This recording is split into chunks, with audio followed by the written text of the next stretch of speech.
Amigo, si has batallado con esta cuestión de las dietas, has hecho un montón de dietas rebotes y todavía nada funciona, o peor, te ha funcionado, has perdido peso, pero en el momento en que cambias alguna cosa, ese peso vuelve y vuelve con una venganza. Amigo, hoy te voy a responder la pregunta: ¿por qué esa situación siempre te pasa? Y quiero decir que no tiene nada que ver con las dietas, con los coaches que has utilizado, con tu genética dura, pero es algo muy fundamental y es algo que en 23 años de trabajar con personas en esta área de nutrición, de ejercicio, he notado. Y quiero hacer unas paralelas aquí que creo que son muy interesantes. No sé si conoces de pronto algo de la cultura estoica, de esa cultura antigua en Grecia, que eran los hombres racionales, los hombres intelectuales. Y a esto se dedicaban a unos conceptos que llevaban a la racionalidad, la cual ellos pensaban que llevan a la gente a la felicidad y a tener una vida plena, ¿no? Básicamente, todos estos conceptos, la idea era de que no pensemos en un Dios, sino que pensemos que cuando logremos esta racionalidad podemos ser nuestros propios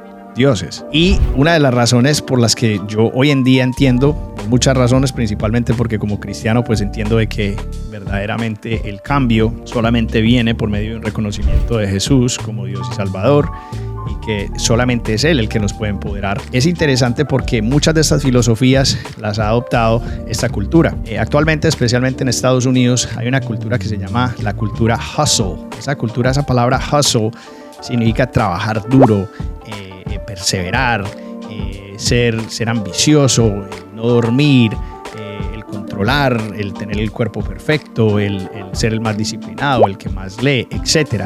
Un montón de disciplinas que son muy estrictas y muy duras y que traen como trasfondo esa filosofía estoica, ¿sí? Que los estoicos, una vez más, pensaban que la racionalidad era lo único que el hombre necesitaba. Las dietas nos dicen que si nosotros cambiamos nuestros hábitos, contamos los macros, los puntos, las calorías y hacemos todas estas cosas, que de repente vamos a perder peso y ese problema de la dieta rebote nunca más va a pasar. Y esa es la mentira más grande del mundo, porque a mí me vienen muchas personas que vienen de todas esas dietas y por cualquier razón les funcionó y luego que dejaron de hacer cualquiera de los principios volvieron a ganar ese peso, y muchas veces, como les decía anteriormente, con una venganza. La pregunta es, entonces, ¿qué funciona? Hay algo muy interesante que mi programa, el Empty Your Bucket Plan, programa de nutrición, me ha enseñado, y es que cuando las personas vienen inicialmente a nuestro programa son muy escépticos porque vienen de muchos programas, de trabajar con coaches, y el pensamiento, la vocecita esa en la cabeza siempre es: ¿qué va a ser diferente esto porque va a ser distinto? ¿Sí? O sea, ya yo lo he tratado, no me ha funcionado, esto es una dieta más. Pero la gente llega a mí o por medio del internet porque vieron un video o porque de pronto alguien lo refirió, y de repente hay un poquito de confianza ahí porque vieron algún resultado, algún testimonio que les llamó la atención y les dio a entender que de pronto yo los podía ayudar. Entonces, ese proceso de las primeras 6 a 8 semanas es muy interesante porque pasan unas cosas que no solamente son fisiológicas, pero también cognitivas. Entonces, desde la parte fisiológica, entramos a las personas en semi-ketosis. En ketosis es básicamente donde el cuerpo está utilizando ketones para poder hacer partición de energía, ¿no? Y quemar esos niveles de glucógenos que están acumulados, y ese proceso normalmente tarda de 6 a 8 semanas. En ese proceso la gente pierde mucha de la retención de líquidos porque los carbohidratos tienen mucho líquido. Entonces al remover esos carbohidratos inicialmente y entrar en ketosis, lo que pasa es que se ve una pérdida de peso tremenda, la cual le da mucha motivación, entusiasmo a las personas. Con eso no solamente es agua, pero también grasa y por ciento de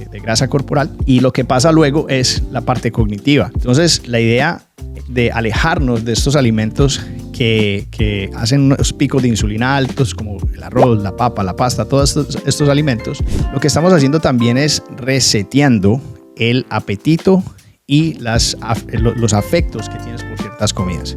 Sí, ciertas comidas que tal vez te están metiendo en problemas. Entonces es como que cambias el sabor de las comidas, todo cambia desde el paladar y ya no tienes el mismo deseo que tenías antes por esas comidas que tal vez te estaban metiendo en problemas, ¿no? Segundo, es esa parte del cerebro donde estamos reseteando la manera como tu cerebro percibe la comida. Pronto, actualmente, si estás adicto a la comida, la percibes de una manera como que si tuviste un día difícil, estuviste estresado, tuviste aflicción en tu vida, entonces te recompensas con la comida. Entonces la comida desde la parte cognitiva se ha convertido como en una especie de regalo, como algo que te puedes dar porque tuviste un día duro, porque estuviste estresado, etc. En esas 6-8 semanas reseteamos cómo el cerebro percibe ese, entre comillas, regalito, ¿no? Y lo lleva a una parte más clara, donde la persona ya puede tomar unas decisiones más decisivas, porque cuando la persona está adicta a la comida es como que tiene un velo, ¿no? No ve bien lo que está pasando. Entonces me dices, bueno, JT, pero eso es muy parecido a lo que promueven los estoicos, ¿no? Son disciplinas, son conceptos, son reglas. ¿Cuál es la diferencia? La diferencia es la siguiente. Cuando las personas empiezan a tener ese progreso, a que otras personas los están felicitando, otras personas les están haciendo preguntas de la dieta, de pronto está viniendo el primo, el hermano, el amigo que está batallando con obesidad o con diabetes tipo 2, o tal vez tienen la presión alta, y esas personas ya vienen a ti como es decir, como una luz, como una persona que tiene las respuestas. Eso se vuelve muy motivador, y es ahí donde yo pienso que las personas empiezan a hacer como esos pensamientos y a pensar hacia adentro y a mirar cómo vivían antes y mirar cómo viven ahora, y eso es una parte fundamental en el cambio que tiene que llevarse a cabo para que verdaderamente haya una sostenibilidad. Te quiero contar un pedacito de mi testimonio que es paralelo con lo que te estoy contando acá. Hubo un tiempo en mi vida donde yo batallé con adicciones, batallé con el abuso al alcohol, a las drogas y muchas cosas que estaban pasando en mi vida, y de repente me recuerdo ese momento cuando tuve esa conexión con Dios, miré hacia el cielo y le dije a Dios, y dije, Dios, si existes, así como me dijo ese pastor que existías, cambia mi vida, dame una vida nueva. Y les estoy dando, les estoy haciendo el testimonio, el cuento muy cortico, es un cuento mucho más largo, pero básicamente eso fue lo que pasó, y mi vida progresivamente empezó a cambiar. ¿Qué pasó? Que ya cuando yo entraba a esos otros ambientes, donde yo entraba antes, que me gustaban tanto, ¿sí? Que yo tenía esos afectos por ciertas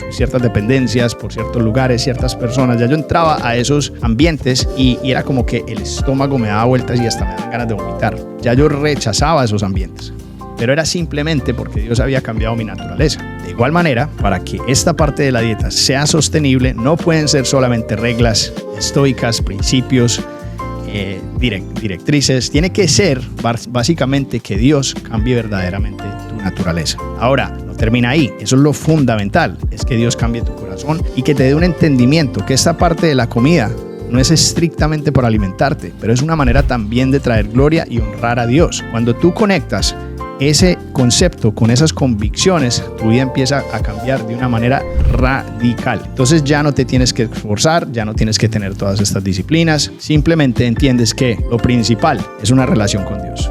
Número 2, te tienes que asociar con otros creyentes, porque nosotros somos muy tribales en la manera como aprendemos el uno del otro. Asociarte con creyentes maduros que tengan frutos en sus vidas, y eso es muy motivador y se aprende mucho de esos hermanos en la fe. Entonces, esa convivencia con los hermanos, número 2. Número 3 es básicamente cambiar tus entornos, cambiar las personas con las que interactúas, muy importante.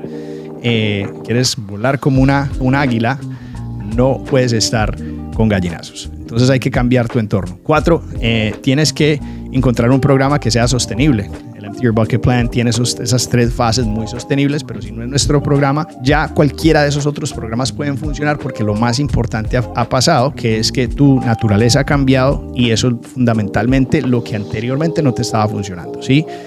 De pronto dices, no, pero es que yo ya soy creyente, entonces ¿cómo así que no lo he podido sostener porque mi naturaleza no ha cambiado? Tal vez lo que ha pasado es que tus convicciones no las has conectado a esta parte de tu vida, y esa es la parte fundamental que hace falta. Por último, hay que encontrar un programa que no solamente hable de reglas, sino que también hable de tus hábitos, cómo crear hábitos, estrategias diarias para que tu vida pueda cambiar de una manera sistemática. Un programa que también tenga un poquito de espacio para que tengas la posibilidad de hacer y comer comidas que también disfrutas. Entonces todo no tiene que ser disciplina.